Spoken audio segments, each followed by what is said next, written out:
This is the story of a man named Stanley. Stanley worked for a company in a big building where he was employee number 427. Employee number 427's job was simple. He sat at his desk in room 427 and he pushed buttons on a keyboard. Orders came to him through a monitor on his desk, telling him what buttons to push, how long to push them, and in what order. This is what employee 427 did every day of every month of every year. And although others might have considered it soul-rending, Stanley relished every moment that the orders came in, as though he had been made exactly for this job. And Stanley was happy. And then one day, something very peculiar happened. Something that would forever change Stanley. Something he would never quite forget. He had been at his desk for nearly an hour when he realized that not one single order had arrived on the monitor for him to follow. No one had showed up to give him instructions, call a meeting, or even say hi. Never in all his years at the company had this happened, this complete isolation. Something was very clearly wrong. Shocked, frozen solid, Stanley found himself unable to move for the longest time. But as he came to his wits and regained his senses, he got up from his desk and stepped out of his office.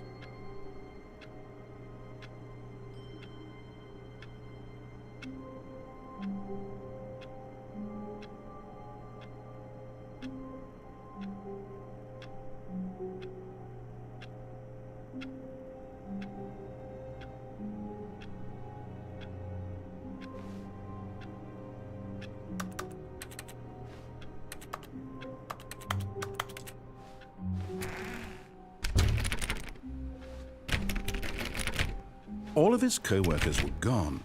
What could it mean? Stanley decided to go to the meeting room. Perhaps he had simply missed a memo.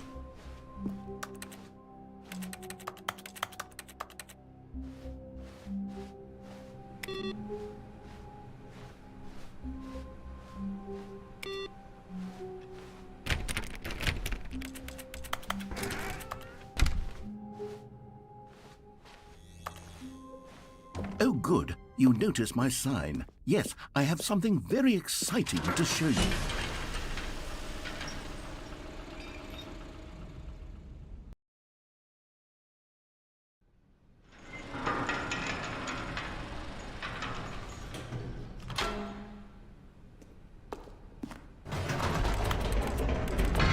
You see, Stanley, I've been reflecting on the Stanley parable and about how roundly disappointing this ultra-deluxe version has turned out to be. The original Stanley parable was a landmark, and any new content for it should live up to that legacy. So forget this ultra-deluxe nonsense. I say we take it one step even further. Which is why I'm very proud to announce for the first time ever, the Stanley Parable 2.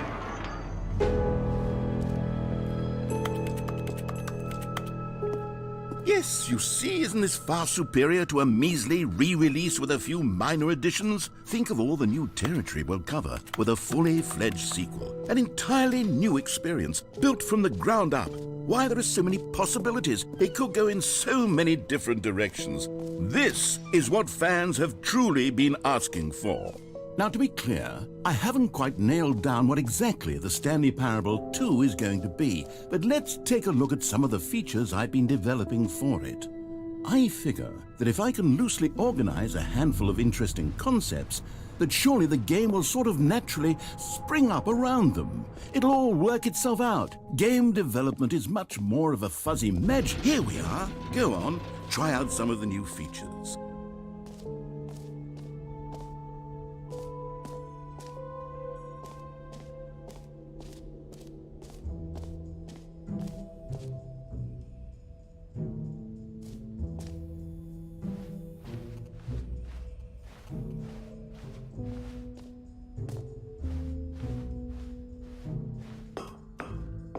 An epilogue would be fun, wouldn't it, Stanley? Yes, it will go at the end of the, well, we'll figure that out later.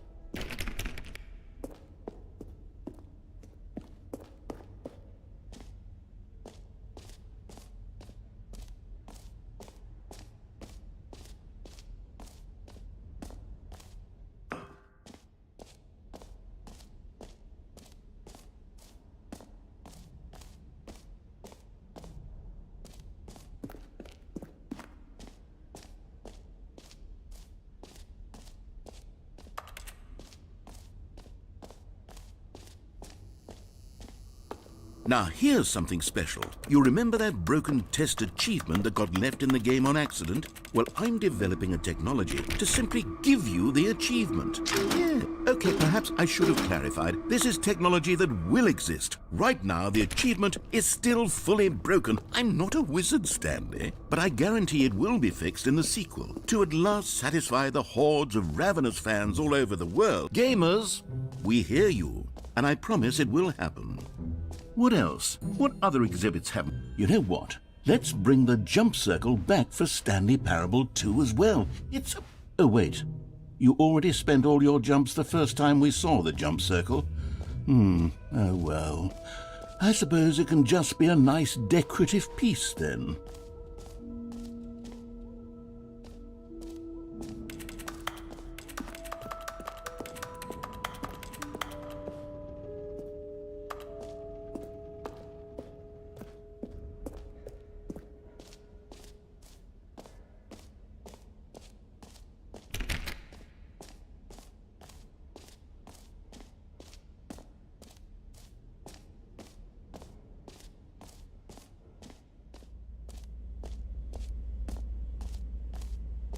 Stanley, here's an idea that I'm truly fond of. It's never been done before in a video game. This is, in fact, a hole that you can fall down forever. That's right. Infinite falling. You can fall until the end of time, if you like. A stunning leap forward for video game. You see, isn't it wonderful? One of my more ingenious concoctions, if I do say so. Now then, since you've gotten to see the infinite hole, you can press the teleport button to pop back up to the top, and we can continue onward. Great! Now, I'm very excited to show you even more of my ideas for the sequel. Okay, and I guess we're back in the hole now. Did you really need to see it again? I don't know what else there is to say, Stanley. It's an infinite hole. It's exactly what you're doing right now, but forever. There really are so many other fascinating exhibits that I've prepared for you. I really spent quite a lot of time on all this, and I would very much like to show you some more of them. How about we go ahead and press that teleport button again so we can get back to what's really important about... Oh, goodness. Well, this is rather embarrassing, Stanley. I'll be honest with you. I truly did not believe that anyone would actually stay in the hole long enough to hit the bottom. Yes, I know, I told you the hole was infinite, but come on. Who actually wants to fall forever? The hole was plenty deep. It was more than deep enough, in my opinion. Maybe it's you who likes falling too much. Maybe you're the problem. Look, things got a little heated there. I think we both said some things we didn't mean. Why don't we just put all this behind us and agree to just call the hole mostly infinite? If that works for you, then go ahead and press the teleport button to warp up to the top of the hole and we can move on. I'll just be up here when you're... Oh, for heaven... You see, I was right. The problem is you. The problem is that you like holes too much. Not normal. A normal person would have said, yep, that's an infinite hole right there, goes on forever till the end of time. Don't need to see it all, but not you. Oh, no, no, no, no. You have a weird sort of... Oh. Did the hole seem even shorter to you this time? I couldn't help but feel like you spent a little less time in there than you did before. I mean, admittedly, I didn't make an infinite hole, but I didn't think it was that not infinite. Well, I suppose once again there's nothing to do here. If you decide you've had enough of the hole, you can hit the teleport button and come join me up above. Had enough? I'm positively thrilled. I really do have so much more to show you and to talk about, and I've had enough of the hole for a lifetime. Gosh, how could I have guessed? You're back in the hole. If this starts to become a thing where... Wow, okay, yes. I'm starting to become extremely certain that the hole is not only not infinite, but that it's growing steadily less and less infinite. I suspect that I'm starting to hit the point where it's no longer feasible to call the hole infinitely deep, even by the lax overall standards for accountability in marketing. What's going on here? Stanley, I have no explanation for the uncertain nature of the hole's length. Here, let's try something. Let's pop back up to the top, and we'll see if it gets any shorter. Well, there it is. The shame of my lie has come to haunt me. Not only is the hole not infinite, but it's barely even a hole at this point. It's more of a concavity, or even a very aggressive divot. How is this still appealing to you? I know you're obsessed with holes, but at this depth, I just can't see this scratching the itch. Oh, who am I to judge? You just do whatever it is you're here to do and hit the teleport button when you're ready to move on.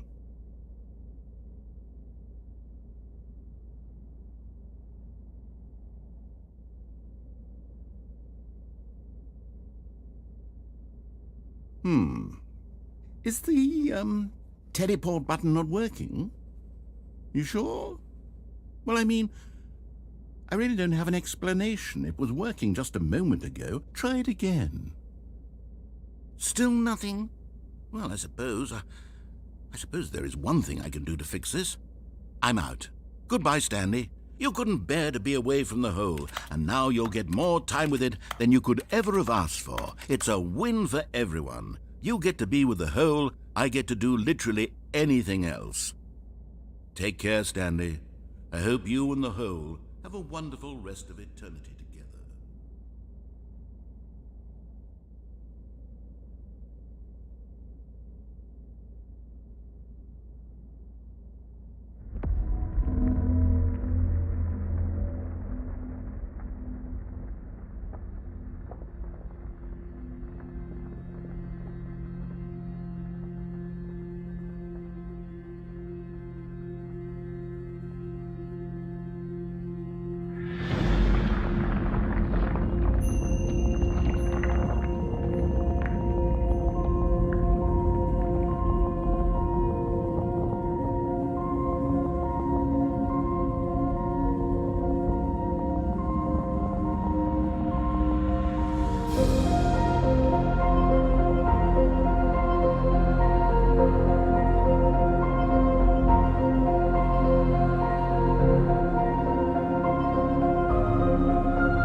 Stanley! Oh, good, you're awake. It seems you had sort of dozed off there, drifting away into dreamland. But we can't have that, Stanley, because this hole is just so darn fascinating that I want you to be wide awake for every second of it. You don't want to miss a single moment. So how about if I just pop in from time to time and wake you up to keep you really, truly focused on the hole? From the looks of things, you and I will have many, many years here in this hole, and I'm looking forward to all of them. Stay alert, Stanley. I'll be back. Toodlepip.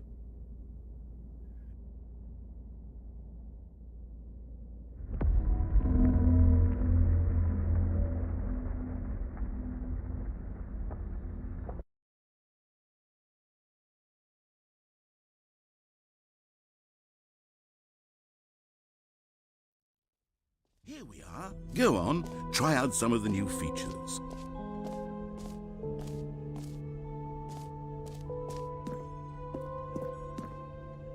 A common complaint of the Stanley Parable was that it was confusing and paradoxical, that it engendered a chaotic sense of reckless despair in those who played it. Well, I'm happy to say that after much consideration, I've engineered a clever solution to this fundamental problem with the game.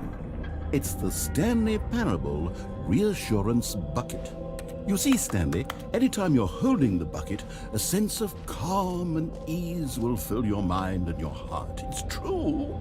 As long as you hold on to the bucket, the many disorienting contradictions of the Stanley Parable will feel perfectly normal and perhaps even comforting.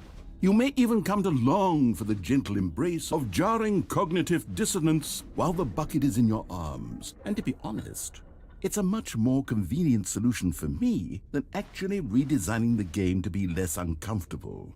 Can you imagine what a pain in the ass that would be? Yes, the bucket is the perfect solution. Come on, give it a try.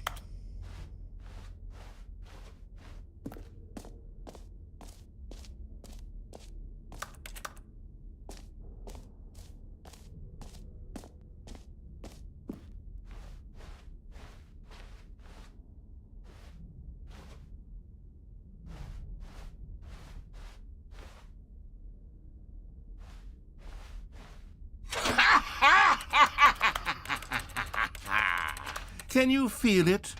The glow of comfort, even in the face of crushing despair, must already be sweeping through your body.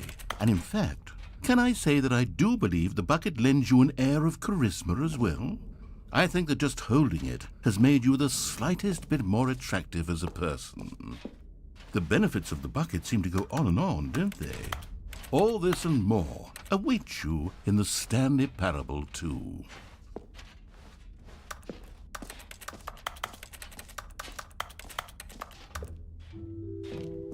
Does anyone give out awards for most enjoyable bucket in a video game? That really should be an award if it isn't already.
Okay, I'll be honest, I haven't yet decided on this one. I think that in the new version, the office could use a bit of decoration, like balloons. But I'm undecided on Get Well Someday and Happy 12th Birthday. Which would you go with? You know, sometimes when you solicit another person's opinion, it makes you realize that you knew which one you actually really wanted all along. Happy 12th birthday, step-niece, it is. Or actually, maybe I should have gone with... No, I've made my decision, we're moving on.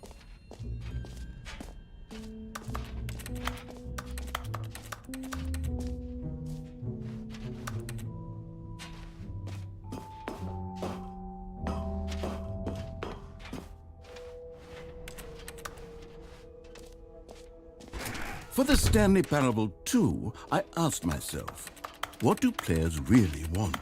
And of course, the first and most obvious answer is that they want to be individually recognized and validated as people. So with that in mind, my first addition to the game is this button which speaks the name of the person. Sorry, I should have clarified. Right now, the button only says the name Jim. But of course, in the final game, this button will say your name, whatever name that is. Here, let's have you role-play as Jim to really simulate the full experience of this feature. Just play along. I promise you'll love it. Okay, here we go. Let's take a deep breath, clear your mind, forget whoever you are, and simply become a person named Jim. I want you to Jim. Whoa, hold on. I wasn't finished setting up the backstory. If you don't properly roleplay as Jim, then you'll never understand the impact of this button. Otherwise, it's just a stupid button that says somebody else's name. Okay, we're doing it again, and this time let me finish first. Now, allow yourself to become Jim. All right, fine, whatever. It's just a meaningless button that says Jim. Are you happy now? Get out of here. I'm done with this button. Why don't you go humiliate me in front of a different feature that I worked very hard on? Jim. See, if you'd only played along, that would have been your name the button says, but no. Instead, I can't even think about it. I'm taking the Jim button away. Jim.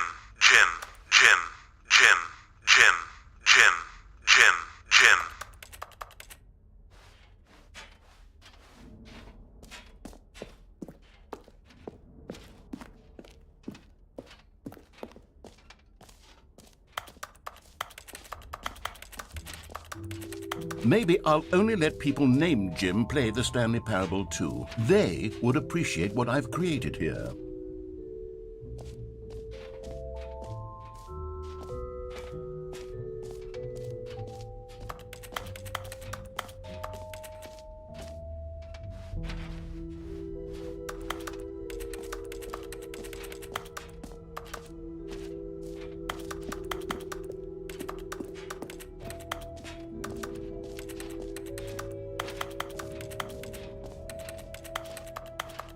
Calling it the Stanley Parable 2 is just so much catchier than Ultra Deluxe, don't you think? Ultra Deluxe? What does it even mean? But the Stanley Parable... All right, have you seen everything you wanted to? Ready to move on now?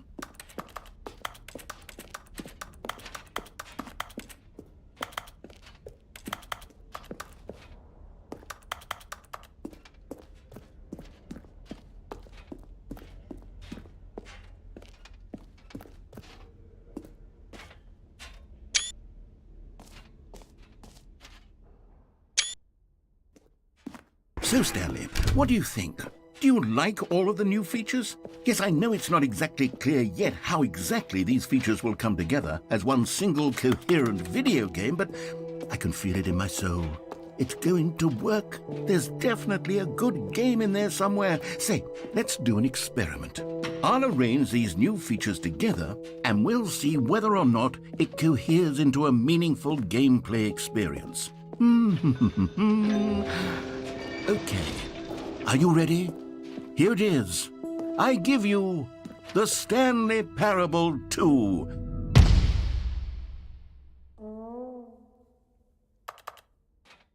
I mean, there's potential here, right? It's sort of... Okay, never mind.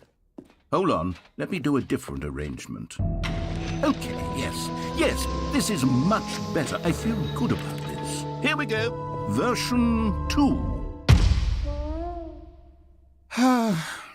Who am I kidding, Stanley?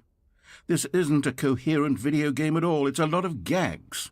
And I do very much enjoy creating gags, but they don't add up to anything. I wanted more than anything to create a sequel that would capture all the magic of the first game. I wanted fans to love it. No matter how good these gags are, they won't stand on their own. They would need the structure and the gameplay of the original. Wait, maybe that's it. I can take the original Stanley Parable and simply, well, insert a few of my new features into it. Tastefully, of course. With respect. With care for the vision and integrity of the original game. Would it possibly work? I suppose it could. But it would need a really, really tremendous title screen. A title screen that says with bold and uncompromising conviction, "This is the Stanley Parable 2." Let me see if I can whip something up. All right, perfect. Go ahead. Take a look.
This is the story of a man named Stanley. Stanley worked for a company in a big building where he was employee number 427. Employee number 427's job was simple. He sat at his desk in room 427 and he pushed buttons on a keyboard. Orders came to him through a monitor on his desk, telling him what buttons to push, how long to push them, and in what order. This is what employee 427 did every day of every month of every year. And although others might have considered it soul-rending, Stanley relished every moment that the orders came in, as though he had been made exactly for this job. And Stanley was happy. And then one day, something very peculiar happened. Something that would forever change Stanley. Something he would never quite forget. He had been at his desk for nearly an hour when he realized that not one single order had arrived on the monitor for him to follow. No one had showed up to give him instructions, call a meeting, or even say hi. Never in all his years at the company had this happened, this complete isolation. Something was very clearly wrong. Shocked, frozen solid, Stanley found himself unable to move for the longest time. But as he came to his wits and regained his senses, he got up from his desk and stepped out of his office. All of his co-workers were gone. What could it mean? Stanley decided to go to the meeting room. Perhaps he had simply missed a memo. No matter how hard Stanley looked, Stanley went around touching every little thing in the office. Oh, please. Are you really just doing this for the achievement? Click a door 5 times. Is that all that you think an achievement is worth? No. I can't just give these merits away for such little effort. Stanley picked up the bucket.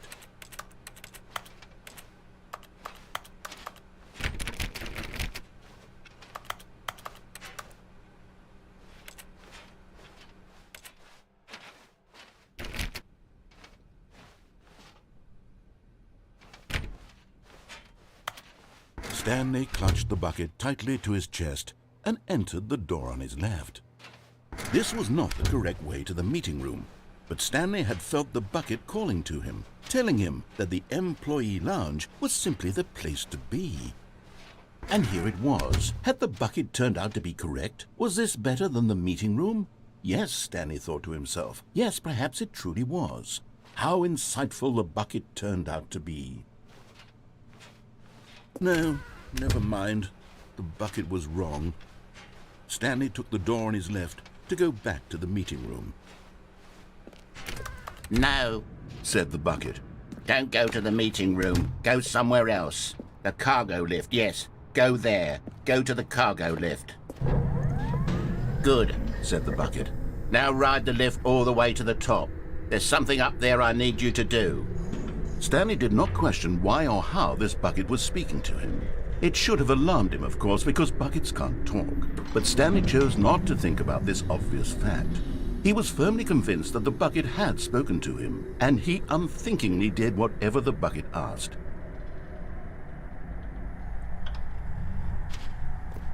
In here, Said the bucket. go into this dark room over here.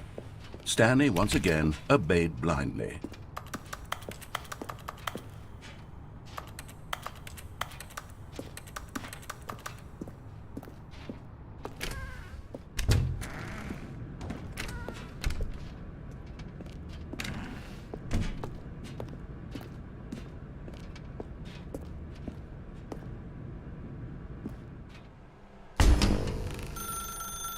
Now pick up the phone. Said the bucket. Pick up the phone and it will take us back home, where we can go about life together.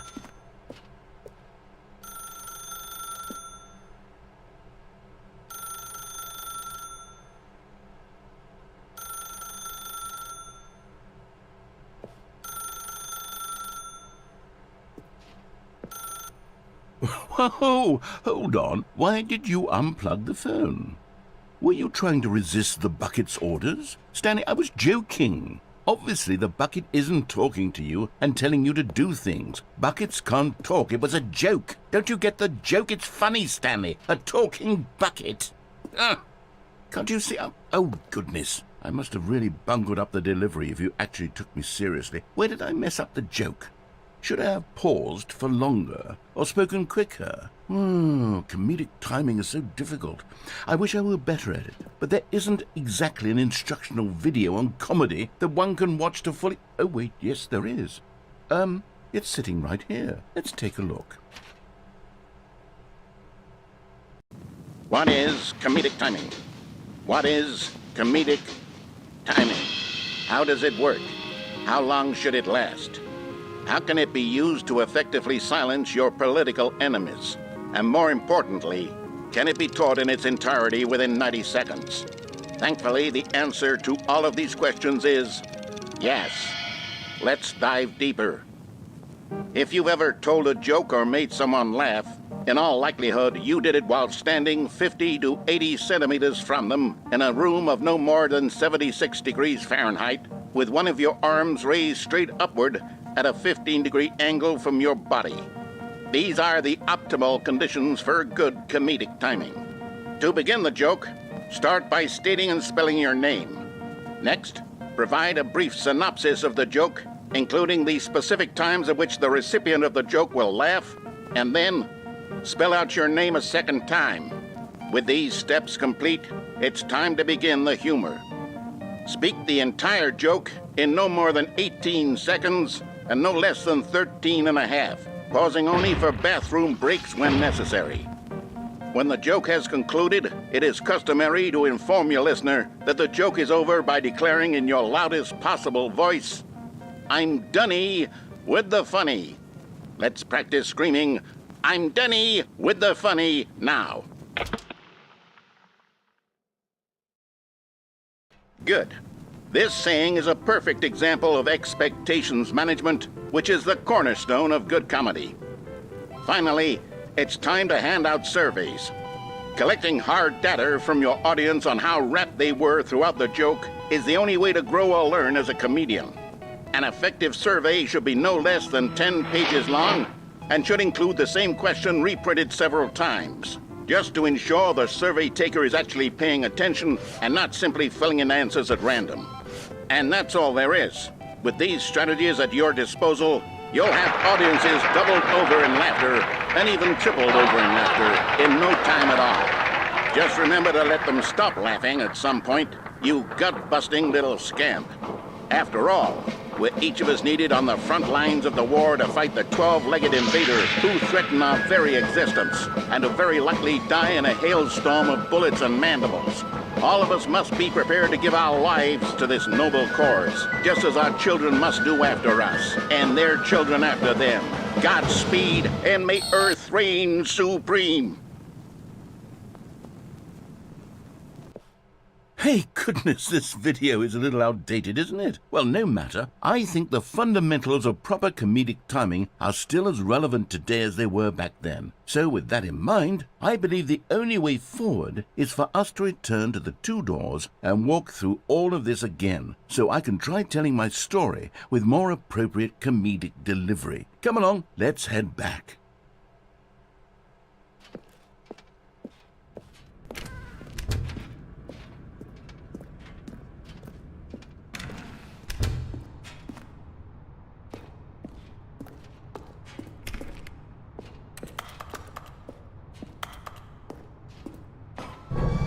I can feel it. This time, I'm really going to nail the delivery. You'll be in stitches. A talking bucket, you'll say? How ridiculous. How absurd. What a hilarious concept. The king of comedy. That's what you'll call me. Thank goodness we had the instructional video. Otherwise, who knows where we'd be right now. Well, I wouldn't be the king of comedy, that's for sure. The bucket spoke to Stanley. The bucket spoke. The bucket spoke. Oh, I'll figure it out on the fly. No need to overthink things.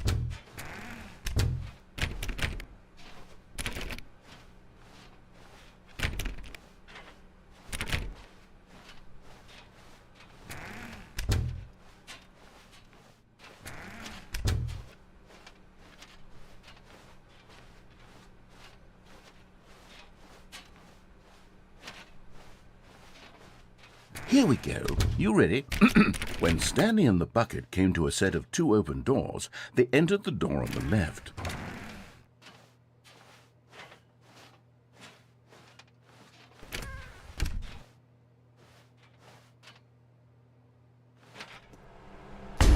What?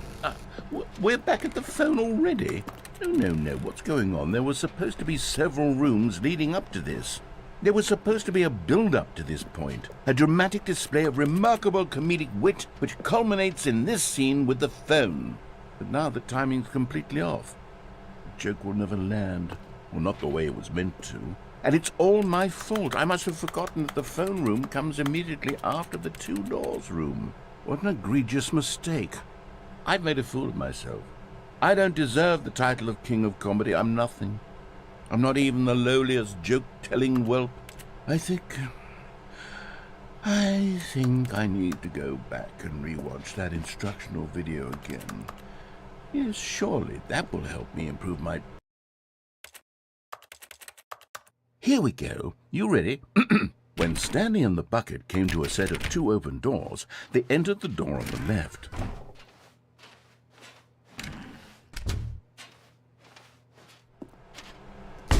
What? We're back at the phone already? No. Here we go. You ready? When Stanley and the bucket came to a set of two open doors, they entered the door on the left.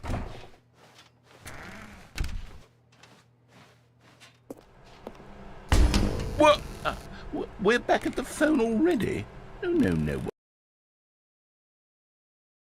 Here we go. You ready?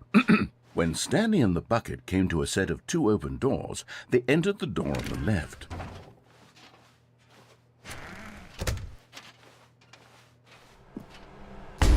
What? We're back at the phone already? No. Here we go. You ready? When Stanley and the bucket came to a set of two open doors, they entered the door on the left. No. You were supposed to go through the door on the right, leading back to the phone. Did you not even look at the instructional video? I think this is all covered very clearly. There's no way I can make the comedic timing work now. It's done. The joke is completely done and over. It's all your fault, Stanley. I'm going to be ridiculed in the community of other joke writers. I'm going to be shamed at every one of our meetings from now on. All because you couldn't watch a simple video and take a hint. Are you proud of yourself for bringing me down, Stanley? Are you proud? Stanley, you love the bucket so much it's like you... it's as though all of your other most prized possessions pale in comparison. Yes. Let me try that again, Stanley. I heard that you are pale with shame over how unabashedly in love with a bucket you are. No? Still not? Is it the delivery? Pale with shame. Pale with shame? Pale... What's another word to describe a bucket? Stanley, this bucket is so metal, I think I saw it playing guitar. No. We're getting away from making fun of Stanley's obsession with the bucket, which was the whole point of this. I'm no good at these jokes. I need more instructional videos. That's exactly what it is. That's what will make me the king of comedy again. More instructional videos. Let's see.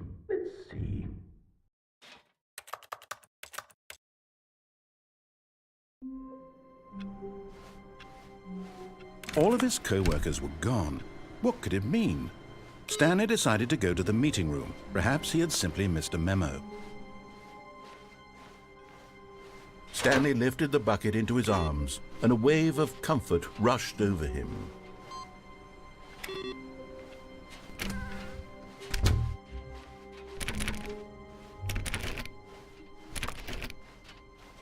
Stanley clutched the bucket tightly to his chest. This was not the correct way to the meeting room, but Stanley had felt the bucket calling to him, telling him that the employee lounge was simply the place to be. And here it was. Had the bucket turned out to be correct? No, never mind. The bucket was wrong. Stanley took the door on his left to go back, and so the two of them detoured through the maintenance section and walked straight ahead to the opposite door.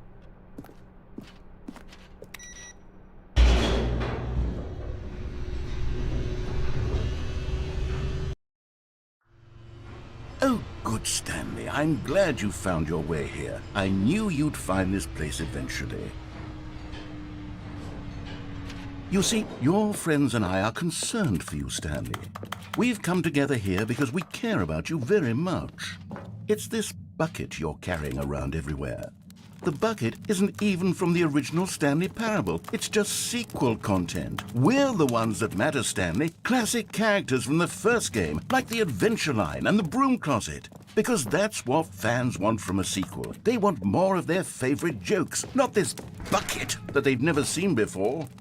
Yes, I know I'm the one who gave you the bucket, but you're spending too much time with it. Don't you want another story involving the Adventure Line? We could make the Adventure Line go somewhere new. Yes, that's what the fans want. Let's do it.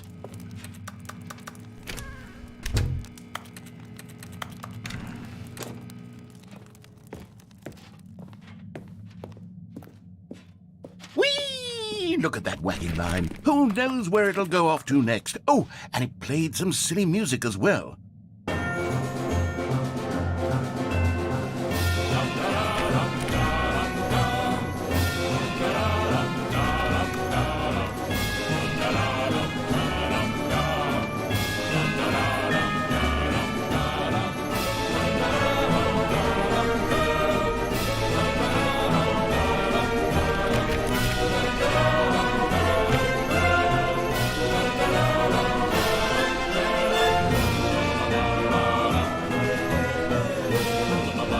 Now this is what the Stanley Parable is all about. Don't you remember all those great jokes from the original dialogue? Also, Stanley is addicted to drugs and hookers.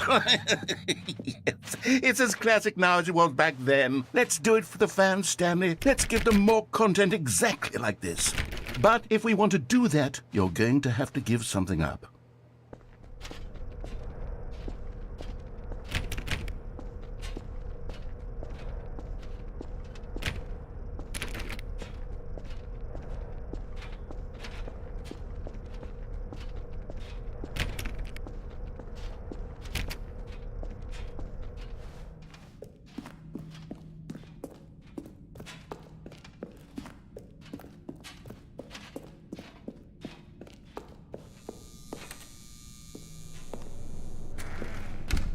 Don't you get it, Stanley? We need to get rid of the bucket. That's why I'm very proud to introduce a brand new character. This is the Bucket Destroyer. I think it'll make a wonderful new addition to the rich lore of the Stanley Parable. True, it also was not in the original game, but it's such a well-fleshed-out character with so much personality that to me it already feels as though it's been part of the cast all along. Don't you agree? Can you guess what the Bucket Destroyer does? Surely you don't need me to spell it out for you. Go ahead now, Stanley. Say goodbye to the bucket, and then pop it into the machine when you're ready.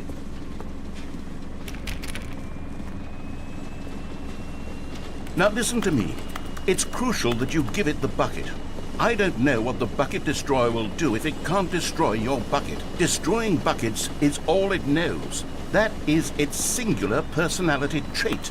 Sure, I can hear you saying, how does a character with only one personality trait deserve to join the pantheon of beloved Stanley Parable characters?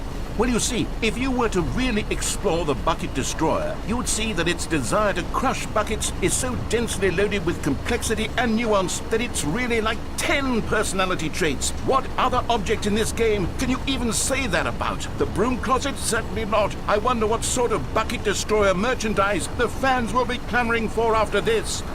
Okay, the Bucket Destroyer is getting very upset now. You'll have to hurry and feed it. We can't get back to the classic Stanley Parable characters like the Adventure Line or the Bucket Destroyer until you crush that damn bucket. Quickly now, the fans are waiting. Do it, the fans, Stanley. Give the fans what they want. Hurry and...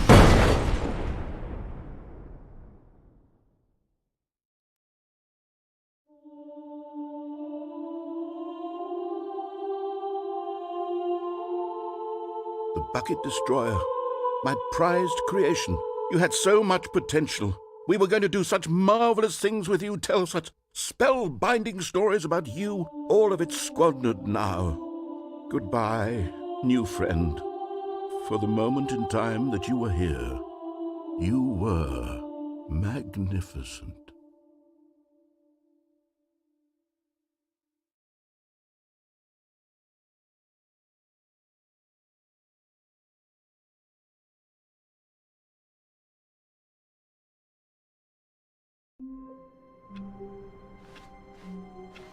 All of his co-workers were gone. What could it mean?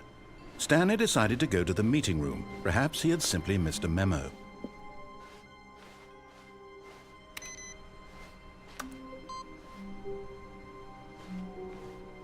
The confusion and the chaos all seemed to melt away as Stanley embraced the bucket.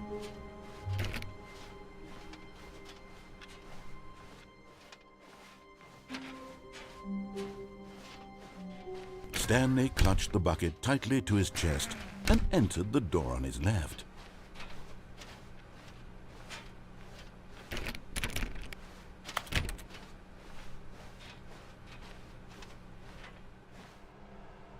Still no one was here. Stanley needed the bucket's warmth and comfort now more than ever. Perhaps his boss's office was where he'd find answers.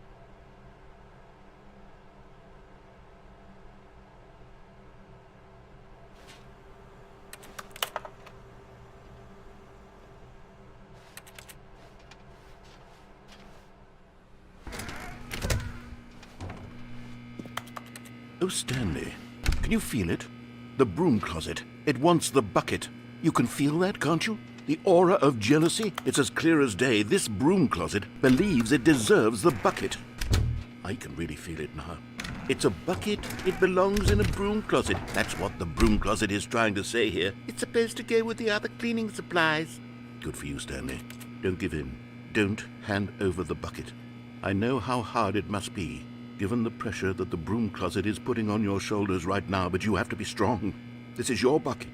This is your companion and lifelong friend. You can't hand it over. Oh no. We're getting into name-calling now, it seems. Is this how low the broom closet has sunk, that it has to resort to this stream of petty insults simply in order to get you to hand over the bucket? Stanley, I never liked this broom closet for a variety of reasons, but even this is worse than I had imagined. And wait. Now the broom closet has the gall to imply that you and the bucket are not truly deep and lasting friends, that your relationship is purely superficial and convenient, that your life is so banal and meaningless that you'd feel the same sort of kinship towards any inanimate object which happened to lay in your path in an even partially enticing manner. Well, I'd never. Go on, Stanley. Lay into it. Really tell the broom closet off for its demeaning comments. Expand on the wide variety of experiences you and the bucket have shared together.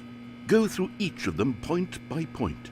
Share your journal entries detailing the rich emotional landscape of your feelings for the bucket as they have changed and evolved over the years. Let him have it.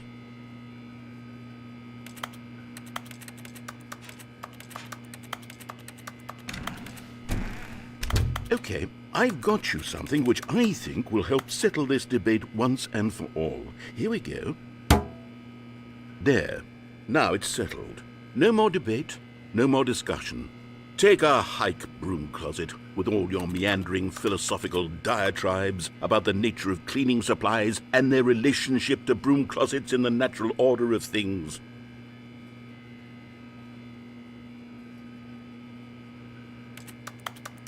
All right, I've got a second sticker back here, and I'm going to slap it on as well because I think it's appropriate. You see? I feel that it works because the sticker is also a bucket. That way, if you're ever unsure whether the thing you're holding is a bucket or not, you can look down at this sticker and say to yourself, "Ah, it's a bucket." There really is a wide variety of applications for this sticker.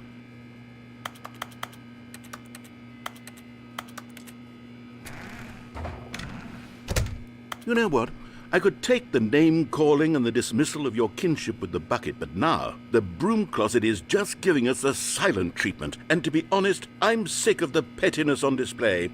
You can stay here all you like, but I've had it with this impetulant room of cleaning supplies, easily the most childish such room I've ever been in. I'll see you outside, and we can get on with the story about you and your bucket.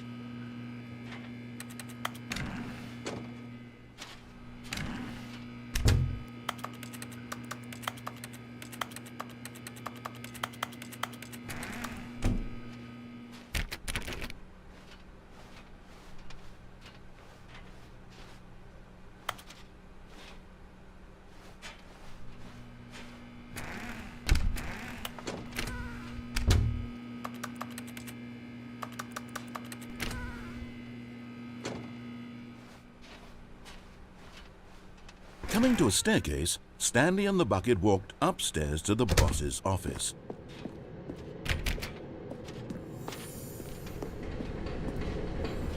You found one of them. One of the miniature Stanley figurines. Remember, no reward for collecting all of these, only the intrinsic pleasure of a job well done. You can't buy that sort of happiness, Stanley. God knows I've tried. So, I implore you to savor each and every moment you come across one of these beautiful figurines.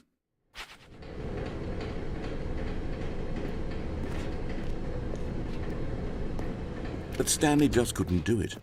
He considered the possibility of facing his boss, admitting he had left his post during work hours. He might be fired for that. And in such a competitive economy, why had he taken that risk? All because he believed everyone had vanished? His boss would think he was crazy. And then something occurred to Stanley. Maybe, he thought to himself, maybe I am crazy.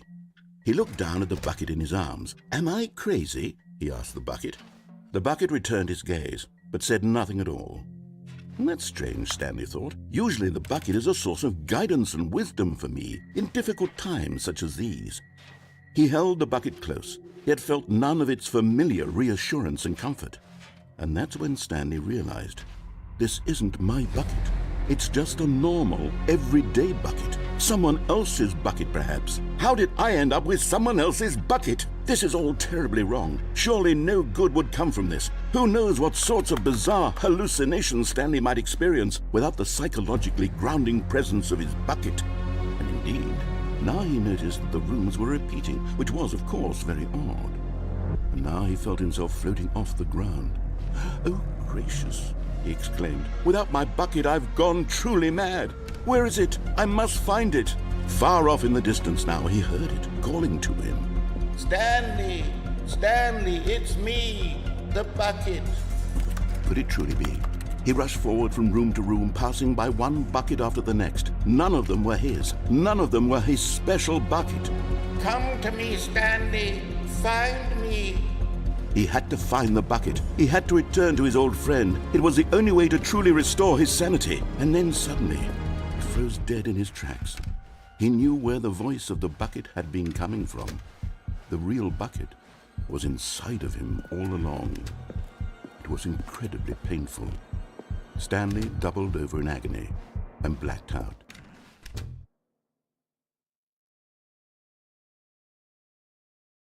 This is the story of a woman named Mariella. Mariella woke up on a day like any other. She arose, got dressed, picked up her bucket of comfort and security, and walked to her place of work.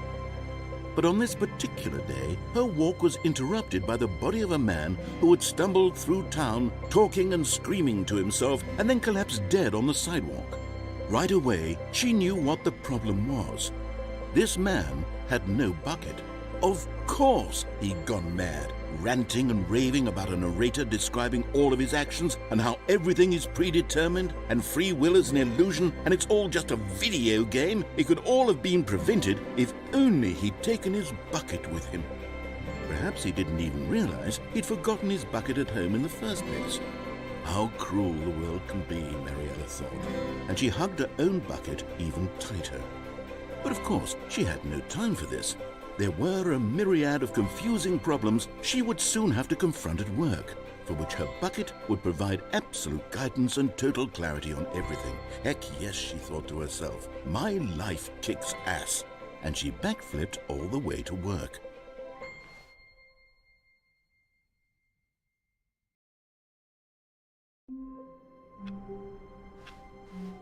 All of his co-workers were gone.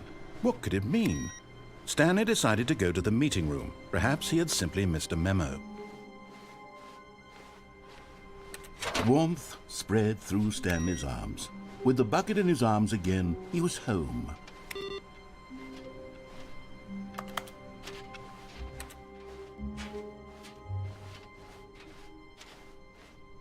Stanley clutched the bucket tightly to his chest. This was not the correct way to the meeting room.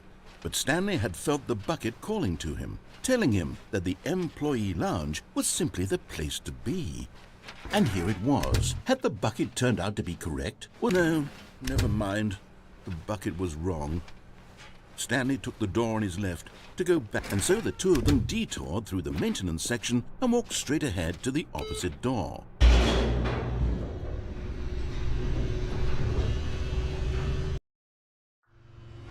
Oh, good, Stanley. I'm glad you found your way here. I knew you'd find this place eventually. You see, your friends and I are concerned for you, Stanley. We've come together here because we care about you very much. It's this bucket you're carrying around everywhere. The bucket isn't even from the original Stanley Parable. It's just sequel content. We're the ones that matter, Stanley. Classic characters from the first game, like the Adventure Line and the Broom Closet. Because that's what fans want from a sequel. They want more of their favorite jokes, not this bucket that they've never seen before. Yes, I know I'm the one who gave you the bucket, but you're spending too much time with it. Don't you want another story involving the Adventure Line? We could make the Adventure Line go somewhere new. Yes, yes, that's what the fans want. Whee! Look at that wacky line. Who knows where it'll go off to next? Oh, and it played some silly music as well.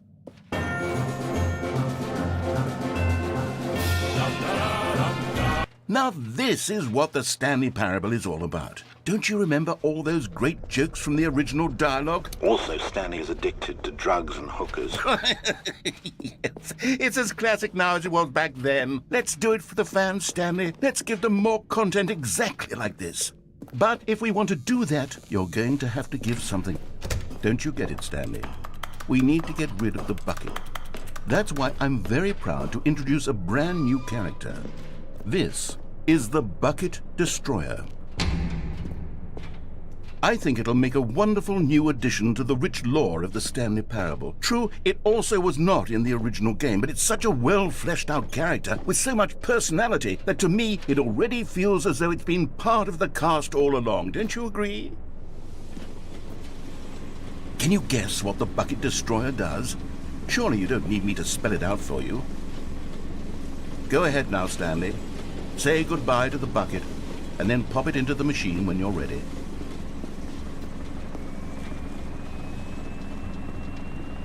Now listen to me. It's crucial that you give it the bucket. I don't know what the bucket destroyer will do if it can't destroy your bucket. Destroying buckets is all it knows. That is its singular personality trait.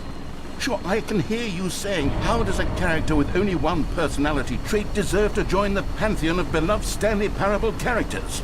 Well, you see, if you were to really explore the bucket destroyer, you would see that its desire to crush buckets is so densely loaded with complexity and nuance that it's really like 10 personality traits. What other object in this game can you even say that about? The broom closet? Certainly not. I wonder what sort of bucket destroyer merchandise the fans will be clamoring for after this. Okay, the bucket destroyer is getting very upset now. You'll have to hurry and feed it. We can't get back to the classic Stanley Parable characters like the Adventure Line or the bucket destroyer until you crush that damn bucket. Quickly now, the fans are waiting. Do it, the fans, Stanley. Give the fans what they want. Hurry and...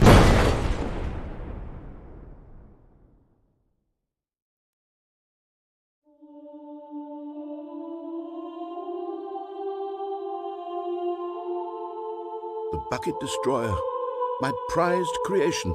You had so much potential. We were going to do such marvelous things with you, tell such spellbinding stories about you. All of it squandered now. Goodbye, new friend. For the moment in time that you were here, you were magnificent.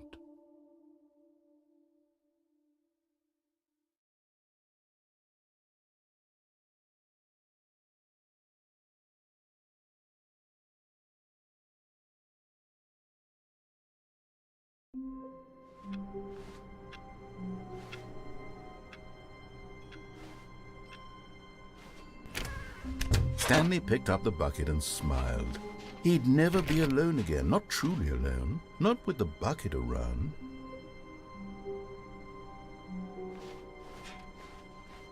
Stanley clutched the bucket tightly to his chest and entered the door on his left. This was not the correct way to the meeting room, but Stanley had felt the bucket calling to him, telling him that the employee lounge was simply the place to be.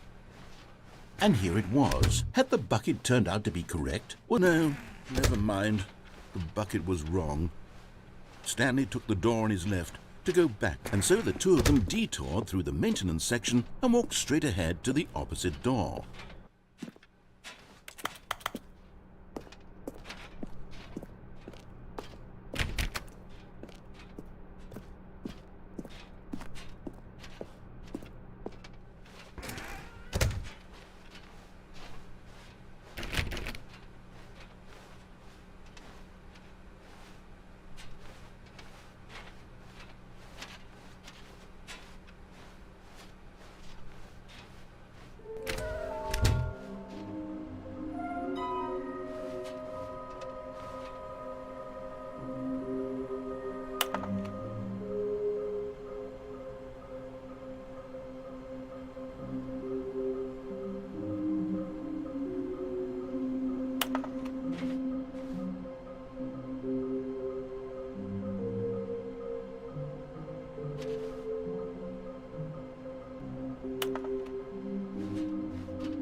Stanley, we must move on from this broom closet, simply because I have no remaining stickers. If I did, you can guarantee we'd be in here for hours.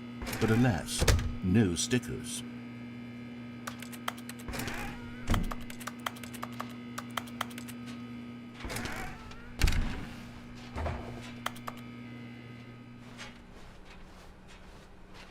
Coming to a staircase, Stanley and the bucket walked upstairs to the boss's office.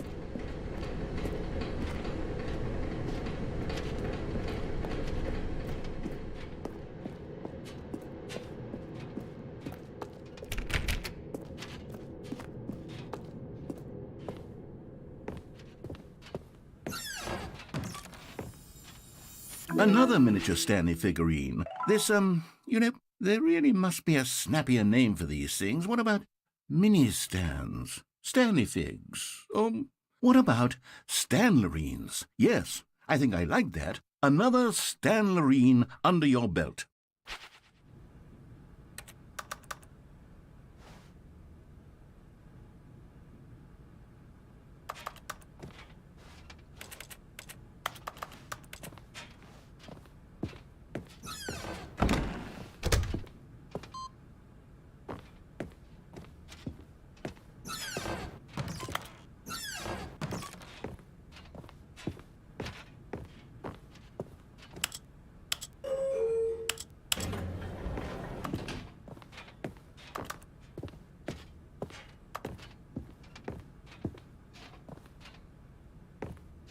stepping into...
Good morning.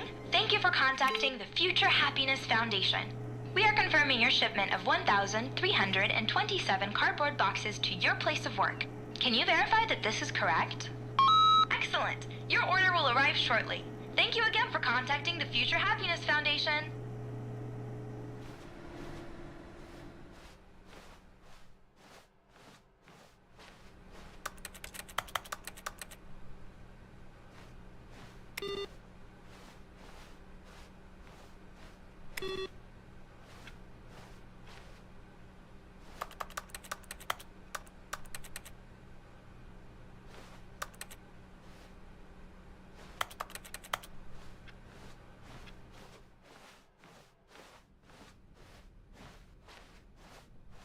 when Stanley came to a set of 2 open doors. This was not the correct way to the meeting room, and Stanley knew it perfectly well. Perhaps he wanted to stop by the employee lounge first, just to admire it. Stanley felt lightheaded, butterflies in his stomach, but eager to get back to business, Stanley took the first open door on his left.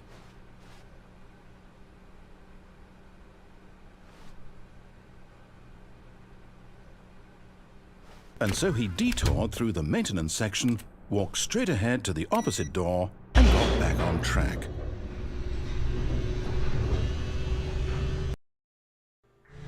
But Stanley didn't want to go back to the office. He wanted to wander about and get even further off track. So now in order to get back, he needed to go, from here it's, left. Oh, no, it's to the right, my mistake. No, not the right. Why would I have ever said it was to the right? What was I thinking? It's clearly... Oh dear, would you hold on for a minute, please? Now, let's see. We went down right, left, down, left, right. Yep, okay, yes. I've got it now. This story is absolutely, definitely this way.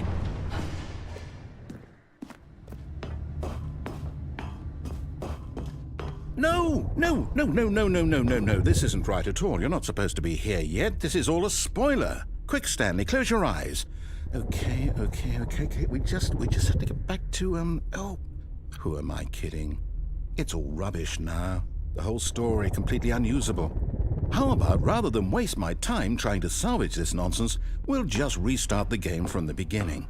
And this time, suppose we don't wander so far off track, Okay, from the top. All of his co-workers were gone. What could it mean? Stanley decided to go to the meeting room. Perhaps he had simply missed a memo.